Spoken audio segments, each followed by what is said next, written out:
ओम शांति। हर बार, हर रविवार को, हर शनिवार को हम अव्यक्त मुरली मंथन की ये सीरीज का बहुत सुंदर एपिसोड आपके समक्ष रखते हैं। ऐसे ही आज हमारे साथ चंडीगढ़ से अनीता दीदी जी जुड़े हैं।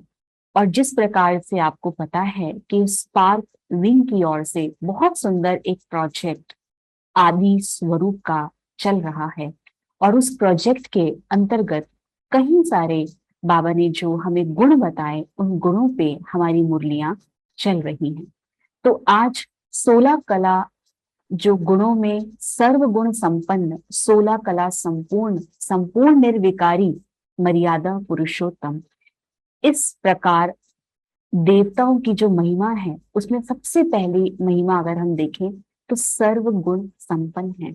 और उस आदि स्वरूप में, सर्व गुण संपन्न में, एक आज जो हम ले रहे हैं अनुशासन, और उसी अनुशासन से रिलेटेड आज हमारे बीच में आदरणीय अनीता दीदी जुड़े हैं, जो साक्षात इस संस्था में बहुत अच्छा एक एग्जाम्पल है डिसिप्लिन का, जिसको पूरे यज्ञ में हम जानते भी हैं और देखते भी हैं कि दीदी अपने आप में बाबा की जो बताए हुए डिसिप्लिन है उस पे खुद भी चलती हैं।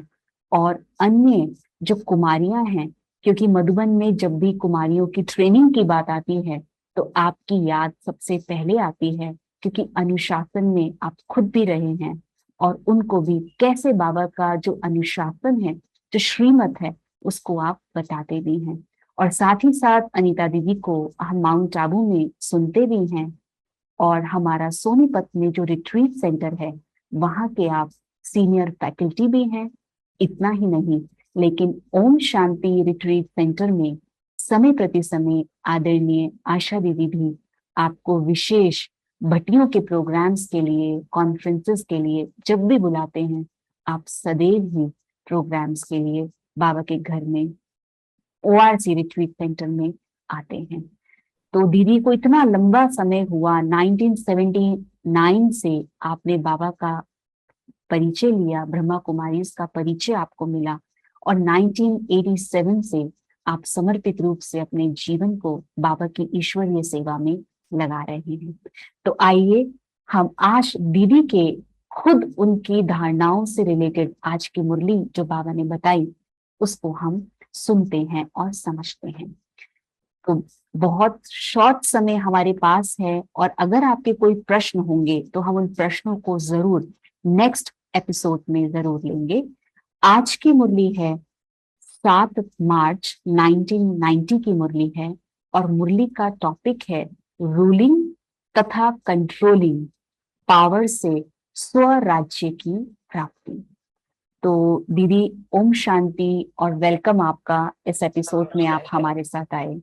दीदी, बहुत लंबे समय बाद आपको लिया, लेकिन आपको समय प्रति समय इस एपिसोड में हम, इस प्रोग्राम में हम लेते ही रहेंगे। दीदी, सबसे पहले तो बाबा ने जो कहा रूलिंग, और दूसरा कहा कंट्रोलिंग, और तीसरा कहा स्वराज्य, तो सबसे पहले हमें दीदी इसी को स्पष्ट करें कि किस चीज की रूलिंग, किस पर कंट्रोलिंग, और कौन सा स्वराज्य।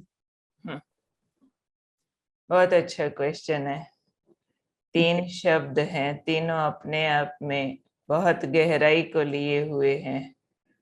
कंट्रोलिंग है, रूलिंग है, स्वराज्य है। तो कंट्रोल करना पहला काम है, क्योंकि कंट्रोल करने से ही फिर आप रूल कर सकते हो। पर रूल करने से भी पहले स्वराज्य की जरूरत पड़ती है, क्योंकि बाबा ने हमें स्लोगन भी दिए हुए हैं, स्वराज्य अधिकारी सो विश्व राज्य अधिकारी। और उसमें भी आज खास बाबा ने जो कंट्रोलिंग पावर के बारे में कहा है कि सिर्फ बाह्य इंद्रियों को कंट्रोल करना नहीं है, लेकिन हमारे पास हमारी सूक्ष्म इंद्रियां भी हैं, मन, बुद्धि, संस्कार, और उनको कंट्रोल करने से बाह्य स्थूल इंद्रियां भी कंट्रोल में आ जाती हैं, क्योंकि उनको लीड करने वाला भी हमारे मन, बुद्धि, संस्कार होते हैं।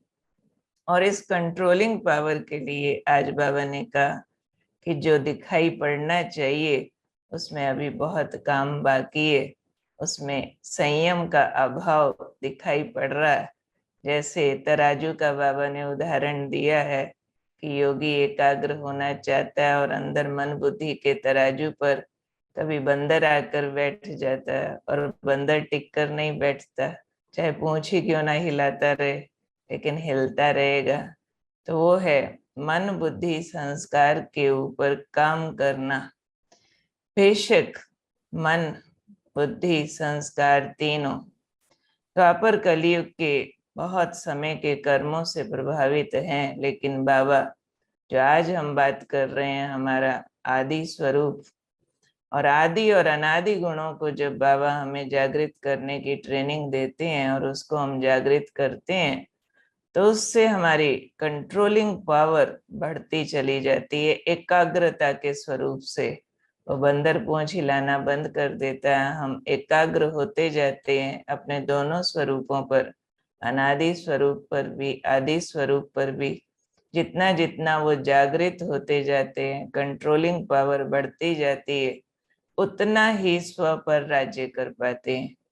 स्व पर अपनी कर्म इंद्रियों पर राज करना ये बहुत बड़ा राज है। कर्म इंद्रियों के द्वारा फिर आज बाबा ने दूसरा भी बताया, ब्राह्मण परिवार का दिल जीतना, उनको हर एक को उनकी विशेषता की नजर से देखना, किनारा नहीं करना, लेकिन सहारा बनना सबका।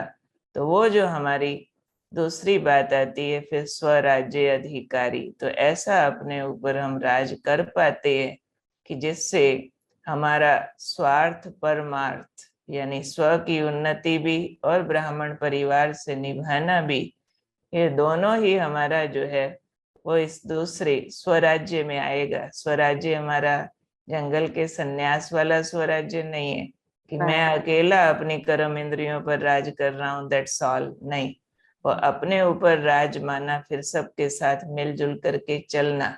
जैसे आज के मुरली के वरदान में भी था कि चाहे कोई कितना भी हिलावे, एक इधर से डिस्टर्ब करे, एक उधर से करे, कोई इंसल्ट करे, कोई आपको सैल्वेशन न देवे, तो भी आपका संकल्प भी अचल रहे। वास्तव में ये है स्वराज। जो आज के वरदान में था निर्विघ्न अवस्था, ये पूरा है स्वराज। ये स्वराज हमें रूलिंग पावर की ओर लेकर के जाती है। तो रूलिंग पावर भी जो है ये संगम युग की भी निशानी है, सत्य युग में तो है ही है। तो रूलिंग पावर संगम युग पर कैसे काम करती है, वो है हम बाबा के सेवा कार्य में रोल मॉडल बनते हैं, लीड करते हैं, हम मैनेजमेंट में आगे नंबर ले सकते हैं, हमें देख करके दूसरे सीखते हैं। कोई अभी भी संगम युग पर के जो स्वमान से सम्मान मिलता है, लोग हाँ जी करे, बाबा के कार्य में हमारे सहयोगी बन जाएं और अपने पवित्र स्वरूप को धारण करके अवगुणों को त्यागने में आज्ञाकारी बने, तो ये संगम युग की हमारी रूलिंग पावर, यानी अपने नीचे के संगठन को हम बांध के चल सके, ऐसा रूलिंग, उनको बाबा की श्रीमत प्रमाण हम चलें और चला सकें, ये रूलिंग पावर। सो विश्व राज्य अधिकारी वो वाली रूलिंग पावर क्रिएट होती है। तो अनुशासन से प्रशासन है, तो स्वराज्य से विश्व राज्य, और स्वराज्य से अभी संगम युग पर भी बाबा के कार्य में हम सफलता प्राप्त करने वाली रूलिंग पावर, ऐसे वाली। ऐसा नहीं हम डंडे वाला राजा तो कभी नहीं बनते, लेकिन स्वराज्य से हम लीड कर पाते हैं, और लीड करते हैं तो भविष्य रिजल्ट अपने आप आ जाता है। मैं समझती हूँ यही तीनों शब्दों का ही पूछा था। दीदी बहुत अच्छा। ये तीनों शब्दों पे दीदी पूरी मुरली है, और आपने उस मुरली को बहुत ही, मैं समझती हूँ बहुत ही शॉर्ट टाइम में पूरा ही एक्सप्लेन कर दिया कि बाबा ने। तो देखिए इसमें एक जो मन में एक बात चलती है, रूलिंग पहले होती है या कंट्रोलिंग पहले होता है? पहले तो कंट्रोल करेंगे हम कर्म इंद्रियों को ना, तो कंट्रोल करके ही रूल कर सकते हैं, बिना कंट्रोल के रूल नहीं कर सकते। कंट्रोलिंग पावर पहले आएगी। तो दीदी जैसे बाबा ने, अब मुरली में मैं पूछती हूँ दीदी, बाबा ने जो बाबा के शब्दों में है उसको फिर आप जैसे आपको बताएं आप, हर एक में रूलिंग पावर और कंट्रोलिंग पावर कहाँ तक आई है, आज ये देख रहे हैं। जैसे आत्मा की स्थूल कर्मेंद्रियां आत्मा के कंट्रोल से चलती हैं, जब चाहें, जैसे चाहें और जहां चाहें वैसे चला सकते हैं और चलाते रहते हैं। कंट्रोलिंग पावर भी है, जैसे हाथ पांव स्थूल शक्तियां हैं, ऐसे मन बुद्धि संस्कार आत्मा की सूक्ष्म शक्तियां हैं। तो सूक्ष्म शक्तियों के ऊपर कंट्रोल करने की पावर अर्थात मन बुद्धि को, संस्कारों को जब चाहें, जहां चाहें, जैसे चाहें, जितना समय चाहें, ऐसे कंट्रोलिंग पावर, रूलिंग पावर आई है। तो ये कंट्रोलिंग पावर, रूलिंग पावर दोनों को बाबा ने साथ कहा है। तो मन बुद्धि संस्कार को कंट्रोल करना ही रूल करना है, और जितना स्व पर रूल करेंगे उतना विश्व पर रूल कर पाएंगे। ये वही वाला पॉइंट इसमें स्पष्ट होता है। तो दीदी जैसे एक प्रश्न था मेरे पास, आया था इस मुरली से रिलेटेड, कि हमें ये सब कुछ पता है, कंट्रोलिंग बाबा ने क्या कहा, रूलिंग क्या कहा, क्योंकि ये ब्राह्मण परिवार इसको सुनता है। तो कहते हैं कि हमको ज्ञान होते हुए भी हम नहीं कर पाते, तो इसका मतलब हम क्या और करें, उसका इसका मतलब स्वरूप नहीं बन पाते। तो दीदी उसके लिए क्या आपकी राय रहेगी? पता है, कंट्रोलिंग भी पता है, रूलिंग भी पता है, स्वराज्य का आज बाबा ने जो स्लोगन कहा, वरदान का, सब कुछ पता है, लेकिन फिर भी मन सेटिस्फाई नहीं होता, संतुष्ट नहीं होता। मन जल्दी से संतुष्ट होना भी नहीं चाहिए, क्योंकि ऐसी संतुष्टता कई बार आधे अधूरे में हो जाती है। और ये वाले जो बाबा के पुरुषार्थ होते हैं, बाबा जो हमें शिक्षाएं देते हैं, ये संपूर्णता तक का पुरुषार्थ होता है। और इसके लिए निरंतर अभ्यास की जरूरत पड़ती है। संतुष्ट इसलिए नहीं हो पाते हैं क्योंकि जो अभ्यास की निरंतरता होनी चाहिए, जो अंदर लगन की आग लगी होनी चाहिए, वो नंबरवार हो जाती है। लगन की अग्नि हमारी बार बार ठंडी हो जाती है। अपने ओरिजिनल मन बुद्धि संस्कार के बजाय हम उसको डुप्लीकेट जो धारणाएं हुई थी वो वाला मन बुद्धि संस्कार उठा करके यूज करने लग जाते हैं। तो सबसे बड़ा इसमें जो मुझे रोल महसूस होता है वो है हमारी लगन की अग्नि की निरंतरता, कंसिस्टेंसी। जैसे कभी मधुबन गए, जैसे कभी भट्टियों में गए, हमने विशेष टाइम लगाया और कहे बड़ा मजा आया जी, वहां तो ऐसा था जैसे स्वर्ग था जी, हम तो उड़ रहे थे। और वापस आते ही वो उड़ना, वो मजा धीरे धीरे मंद होने लगता है। वो इसलिए नहीं कि कोई बाहर का प्रभाव था, लेकिन अंदर की पकड़ बदल जाती है। वहां हम इस लगन में थे, अमृत वेला उठना है, लोग 3 बजे उठ रहे हैं, हम 2 बजे उठ गए हैं। लोग मुरली सुन के कोई सो गए हैं, हम मुरली उठा उठा के कापियों में रिवाइज कर रहे हैं। पर वो बात फिर हम निरंतर चलना शायद जरूरी नहीं समझते।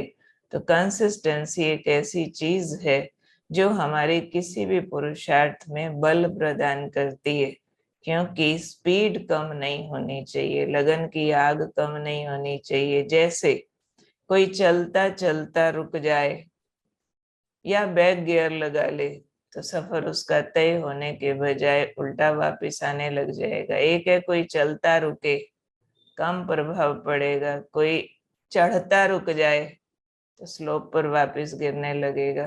कोई उड़ता रुक जाए तो धड़ाम नीचे गिरेगा। तो ये रुकना बीच में कुछ इस तरह की बात है, इसमें बैक गियर लगता ही लगता है कि कमाई जो है वो वापस आने लगती है। इसलिए जो भी भाई बहने कहते हैं उमंग आता है, जोश आता है, करना चाहते हैं पर अपने पुरुषार्थ से संतुष्ट नहीं है, उनको निरंतर अभ्यास, कंसिस्टेंसी से, और फिर रोज की स्टडी। तीसरी बात, दिनचर्या एक्यूरेट। जो दिनचर्या के हमारे मुख्य बिंदु हैं, अमृत वेला, मुरली, ट्रैफिक कंट्रोल, नमः श्याम, गुड गुड नाइट, बाबा को लेटर, ये 365 डेज सेम होना चाहिए। अंडर ऑल सरकमस्टांसेस इसको निभाना आना चाहिए। अन्न की शुद्धि पूरी रूप से, तो ये चीजें बहुत मैटर करती है। जरा सा भी आंखों को हम कुछ ऐसा देखने का अलाउ नहीं करें जो जरा जरा जरा जरा कुछ बार का अलाउ कर देते हैं, वो हमारी जलती आग में पानी डाल देता है, बार बार ठंडा कर देता है। तो इन बातों से जो बचाव करना जानते हैं वो अपने पुरुषार्थ से फिर संतुष्ट होने लगते हैं। बहुत अच्छा दीदी, थैंक यू सो मच। और होप मुझे जो भाई बहने इस प्रोग्राम को लाइव देख रहे हैं, आपके जो प्रश्न आपने दिए वो हमने दीदी से जैसे आपने कहा वैसे ही उनको पूछा है। फिर भी अगर कोई और प्रश्न आपके मन में इस मुरली से रिलेटेड है तो आप जरूर लाइव बॉक्स में, लाइव चैट बॉक्स में आप हमें दे सकते हैं। दीदी बहुत सुंदर जैसे आपने कहा, तो बाबा की मुरली में भी स्व के राज्य के ऊपर भी बात आई, आपने पहले भी उसको दिया। लेकिन जैसे बाबा ने कहा जिसका जितना स्व पर राज्य है, अर्थात स्व को चलने और सर्व को चलाने की विधि आती है, वही हम्म नंबर आगे लेता है। हम्म इसमें नंबर इसी हिसाब से मिलते हैं, स्व को कितना चलाया, अकेले नहीं, दूसरे को कितना चला रहे हैं, हम्म, साथ लेके चलना है। बाबा ने आज कह दिया है कि ऋषि मुनि बड़े बड़े भी, वो भी चले जरूर, बहुत अच्छे अच्छे काम किए उन्होंने, लेकिन दुनिया छोड़ करके, परिवार छोड़ करके। तो ऐसे वाला तो शिव बाबा अगर चाहते स्वर्ग बनाना तो बाबा के लिए शायद बहुत आसान था, 100 साल नहीं लगाना पड़ता। बाबा संगम युग पर आते ही हम बच्चों को टच करके 33 करोड़ को बुलाता, हैदराबाद सिंध में, और ऑर्डर करता, चलो सारे जंगलों में। और बाबा में तो आकर्षण बहुत है, हम चल पड़ते, कुटियाएं बनाओ, कंदमूल खाओ, दिन रात योग लगाओ, लगाओ लगाओ लगाओ। योग लगाना तो बड़ा आसान होता, कोई विघन ही नहीं पड़ना था। और हम कुछ सालों में बिल्कुल संपूर्ण बन के दुनिया को स्वर्ग बना देते। पर बाबा ने तो देखो जानबूझ करके कितने तरह के हमारे चारों तरफ तूफान बना दिए, चारों तरफ सरकमस्टांसेस क्रिएट किए हैं। सेवा में भी क्या है, सेवा में भी अपोजिशन आता है, सबको का गृहस्थी संभालो, उसमें बीमारियां आ रही हैं, धन की समस्याएं आ रही हैं, संबंधों का खिंचाव आ रहा है, पर बाबा कुछ भी छोड़ने नहीं देता है, क्योंकि वो ये गति है, संपूर्ण बनना माना, देवता बनना माना, ये सारा युद्ध जीतना। इससे हमारे अंदर कलाओं और योग्यताओं का विकास होता है, एक तरह की प्रशासन कला विकसित होती है। और कोई भी वैल्यू हमेशा टफ टाइम्स में पता चलती है, कोई कितना सच्चा है। नॉर्मल डेज में पता नहीं चलेगा, गर्दन पे रखो तलवार, मरने की नौबत आए फिर भी सच बोले तो मालूम पड़ेगा इसकी सत्यता पूरी परफेक्ट है। तो इसलिए बाबा ने कहा है कि ये स्वराज्य क्या है, स्वयं को भी चलाना, दूसरों को भी चलाना। 100 स्वराज्य से जितने स्वराज्य के नंबर हैं उतना ही विश्व राज्य के नंबर होंगे। तो चलना भी है, चलाना भी है, ना परिवार छोड़ना है, ना सेवा छोड़नी है, तूफानों में दिया जलाना है। तो देवताएं राज करते हैं, सन्यासी मुक्ति की कामना करते हैं। इसलिए ये हमारा रिलीजियो पॉलिटिकल ज्ञान है, इसमें बाबा हमें धर्म और राज्य दोनों का बैलेंस सिखाते हैं। इसलिए ये सिर्फ धर्म का मार्ग नहीं, राजा बनने की पढ़ाई भी साथ साथ है। इसलिए सदा ये याद रखना है, कितना भी कोई हिलावे, कितना भी हमारे को कोई इंसल्ट करे, इधर से उधर से डिस्टर्ब करे, अंदर से अचल रहना है। ये है खुद भी चलना, औरों को भी चलाना। और चलाने के लिए आज बाबा ने जो बहुत बहुत बहुत विशेष पॉइंट दिया है कि ब्राह्मण कोई कैसे भी हो, लेकिन एक नजर से देखना, ये विशेष आत्मा है, इनको बाबा ने चुना है, ये भगवान की चुनी हुई आत्माएं हैं। तो दिल के सच्चे स्नेह की नजर से सबको देखें तो चलना और चलाना दोनों आसान हो जाएगा। दीदी उसी में ही चलने चलाने की बात जो कर रहे हैं, तो सच में बाबा ने आज बहुत अच्छा रूहानी यथार्थ श्रेष्ठ हैंडलिंग के लिए भी बाबा ने कहा कि आपने आपके स्नेह से सर्व के स्नेही बन जाएंगे। मतलब जब विशेष आत्मा समझ किसको भी देखेंगे, संबंध संपर्क में भी आएंगे, तो बाप को सामने रखने से आत्मा में स्वतः ही आत्मिक प्यार इमर्ज हो जाता है। आपके स्नेह से सर्व के स्नेही बन जाएंगे और आत्मिक स्नेह से सदा सभी द्वारा समभावना, सहयोग की भावना स्वतः ही आपके प्रति दुआओं के रूप में प्राप्त होती है। इसको ही यथार्थ हैंडलिंग, श्रेष्ठ हैंडलिंग कहा गया है। यही यथार्थ हैंडलिंग है। बाप को सामने रखना है, इनको चुनने वाला बाप है। ऐसे दिल का सच्चा स्नेह किसको देंगे तो वापस सहयोग मिलेगा ही मिलेगा, दुआएं मिलेंगी मिलेंगी। जिसको कोई ना चला सके, जिसको सब रिजेक्ट कर दें, वो भी आपके लिए दुआएं देंगे और कहेंगे आपने उनका जीवन बना दिया। आपको करना एक ही काम है, सच्चे दिल का प्यार देना है बाबा को सामने रखते हुए। तो बदले में खोटे सिक्के भी चल जाएंगे, आपके सहयोगी बन जाएंगे, आपको दुआएं देने वाले बन जाएंगे। हमारी तो यही ट्रू डिवाइन लव वाली हैंडलिंग पावर है। हमारी कोई डंडे वाली लीडरशिप वाली हैंडलिंग पावर नहीं है। इसको बड़े दादी कहा करते थे, यहाँ मैं किसी की लीडर नहीं हूँ, लीडर से पहले मैं इन सबकी माँ हूँ, मैं यहाँ की हेड नहीं हूँ। ये सब को मैं परिवार की नजर से देखती हूँ। हेड समझूं तो हेड एक हो जावे, नहीं तो ये हमारी इस तरह की हैंडलिंग पावर है विद लव। हमारा लव फुल लव है, उससे ही प्रशासन चलता है। बहुत अच्छा दीदी।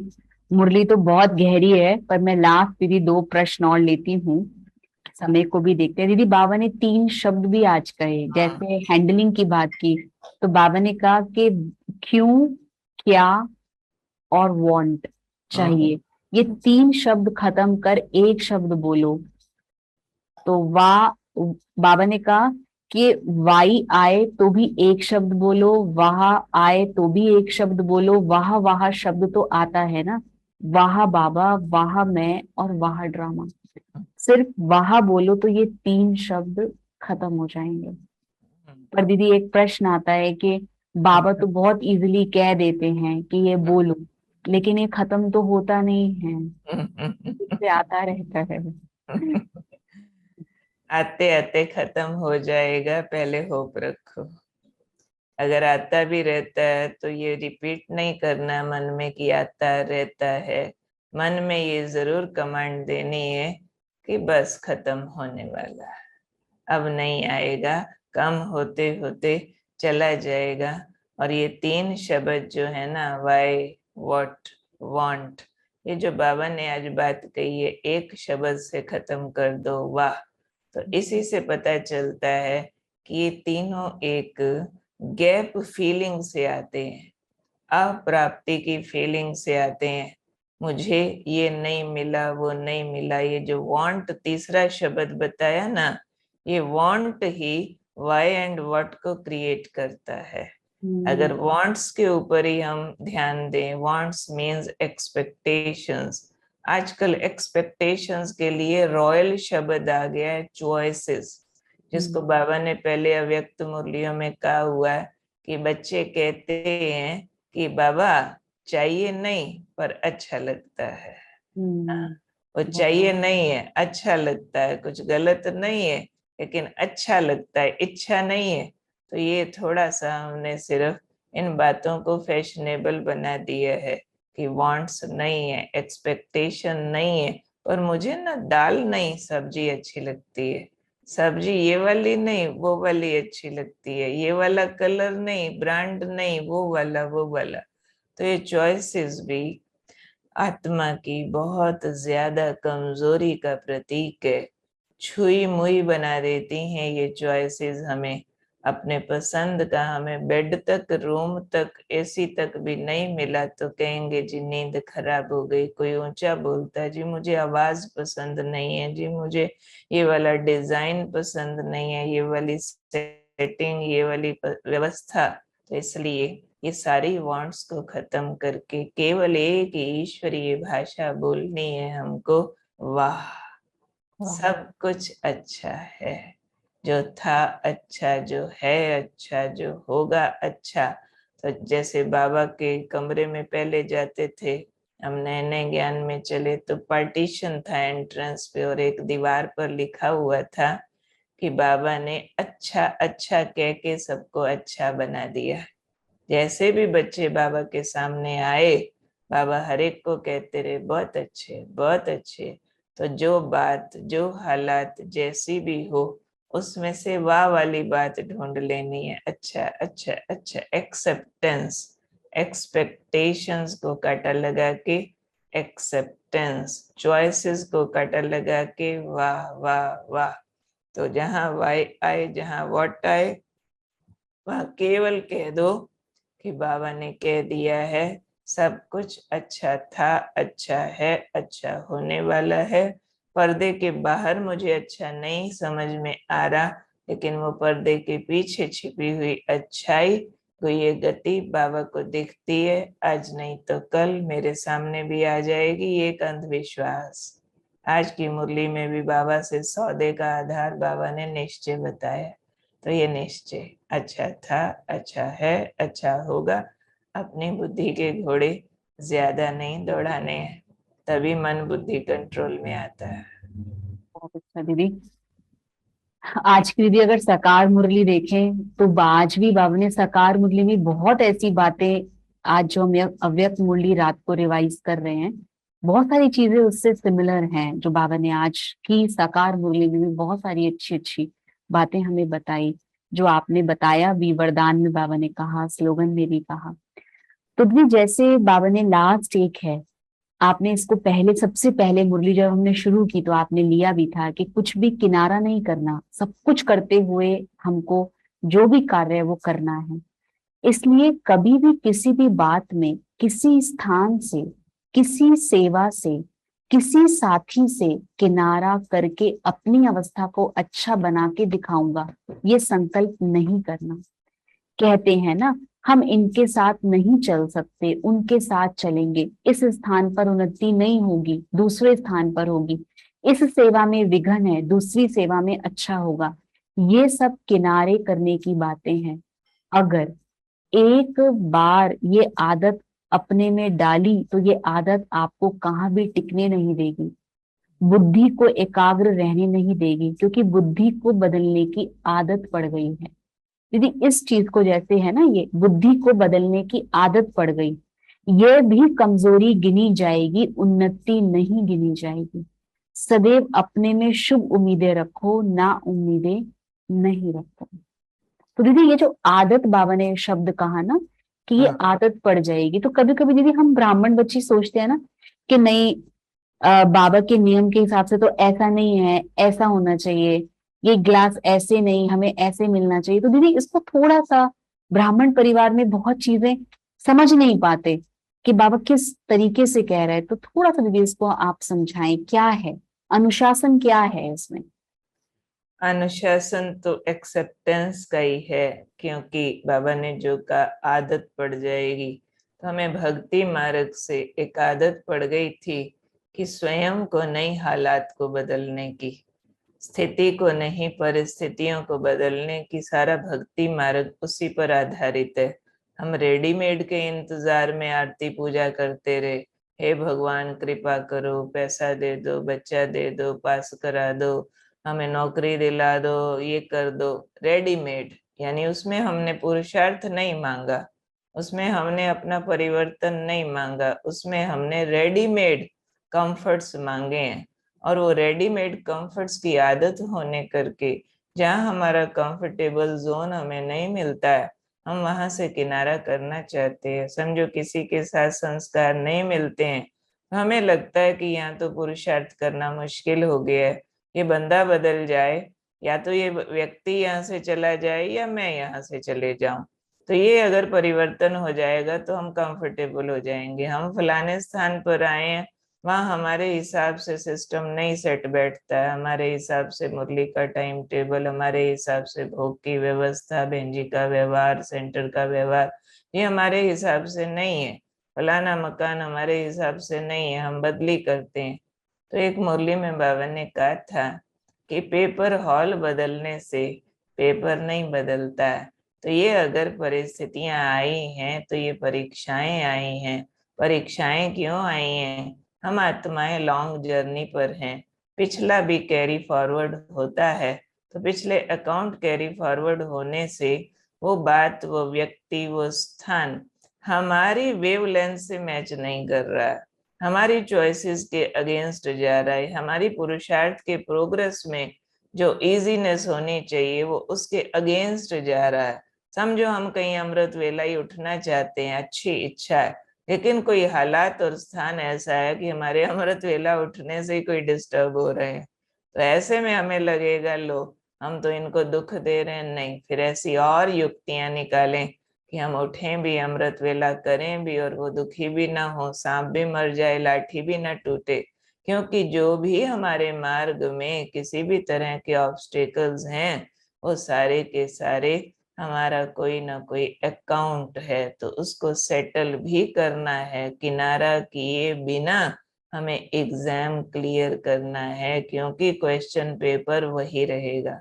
जो हमारा हिसाब और किताब बन गया है पिछले अकाउंट अनुसार, उसको बदलने का एक ही तरीका है कि उसको हम आंसर करें। जिनको पिछले जन्मों में दुख दिया गया उनको सुख दें। उस पजल को हमें सॉल्व करना, माना ओवरकम करना है। अनडिस्टर्ब्ड रह करके हम उनके प्रति गुड विशेस वाले बने रहें जो हमारा पेपर ले रहे हैं। ये है उस पेपर को क्रॉस करने की विधि। और जब ऐसा साहस नहीं जुटाते हैं, तब पेपर हॉल को बदलना चाहते हैं, यानी व्यक्ति या परिस्थिति को बदलना चाहते हैं, तो बाबा ने कहा ये फिर कमजोरी की निशानी है।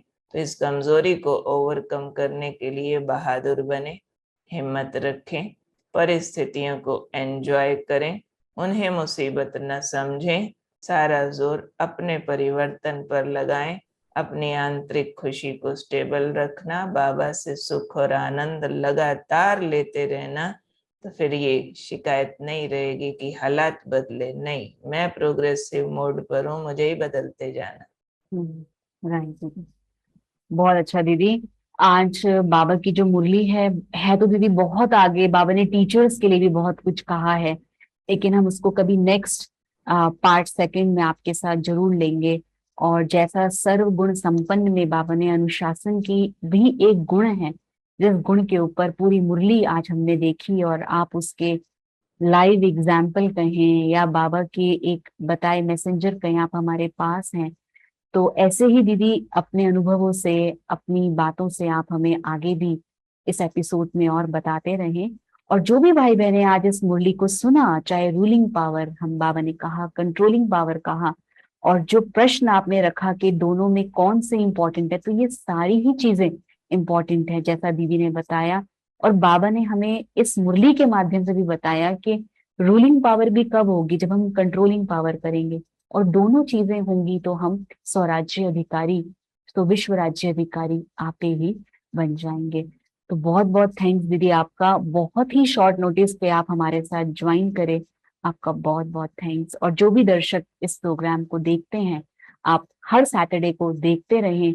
हमारे साथ आदरणीय इंटरनेशनल लेवल की दीदियां जुड़ती हैं, जो अपने बहुत सुंदर अपने मंथन से हम भाई बहनों के प्रश्नों का भी उत्तर इस मुरली में दे देती हैं। तो थैंक यू दीदी। ओम शांति। अवश्य।